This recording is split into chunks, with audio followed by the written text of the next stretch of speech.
Lain-lain ang rason sa mga deboto nga nung may apil sila sa traslasyon sa itong nga Nazareno. Apan sila tanan naglaom nga Magamit talaga. Oh!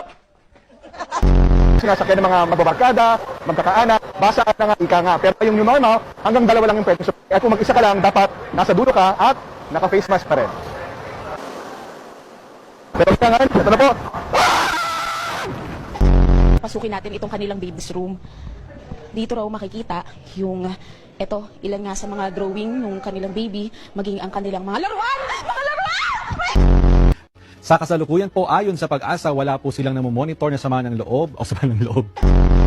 Huwag po kayong manahimik o magdalawang isip. Kung may alam kayong katiwalian o reklamo, ipaalam ninyo sa sumbungan ng hatdo, ng sumbungan. Igan pasado alas 8 ng tahimik na mag-disperse ang mga ralisa sa San Sebastian. Ngunit matapos ang ilang negosasyon, ito ay matapos na nag-disperse sila. Pagkatapos ito, hindi na sila nag-away sa sila simula. Pagkatapos ito ay nagkaroon sila ng pag-aaway na sa simula. Mang Tani, so hanggang kailan ba tatagal itong mga pag-ulan natin? Matagal-tagal na rin, Mang Tani. May mga naninimaho na ng mga damit. Yes, Josie. Josie tuloy. Yung ating wind map, makikita natin yung tuloy-tuloy na paglakas ng hangin abagat. At ito ay dahil doon sa bagyong Josie. At hindi lang yung weekend, kundi maaring Lunes hanggang Martes. Mang Tani, sige, maraming salamat sa iyo. Baka kung ano pa matawag mo sa akin, maraming salamat. Galit na, panggawa ko, galit. Yung composition, kanina nakita natin yung pagdagsari ng mga tae.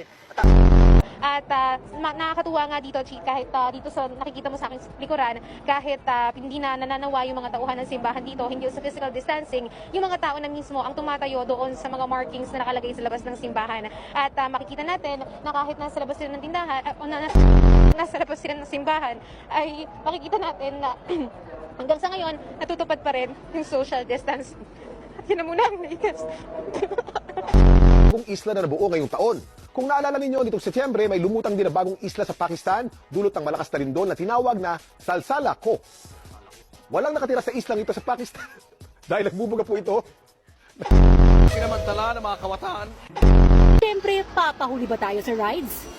Isa ito sa pinaka-kinatatakutang rides dito sa Star City, mapabata man o matanda. Dito, halos 3 minuto ka pa iikutin sa ere. Yung kaligtasan, sigurado ka naman dahil sobrang higpit ng handbar. Pero yung tapang ko, hindi ko sigurado kung tatagal ng 3 minuto! Pataas ng pataas ang pag-ikot na tila mahihilo ka. Bakit ka kapilado?